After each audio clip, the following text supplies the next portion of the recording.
जय हिंद दोस्तों। क्वेश्चन है पहला, इतिहास के तहत अध्ययन किया जाता है तो इसका आंसर है अतीत का। दूसरा है प्रथम यूनानी इतिहासकार कौन था तो इसका आंसर है हेरोडोटस।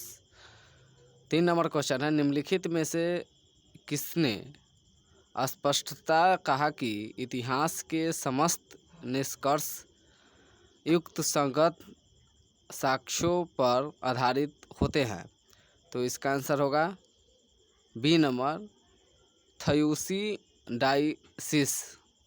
उसके बाद है 4 number question, the history trees के रचनाकार का नाम है तो इसका आंसर होगा हेरोडोटस।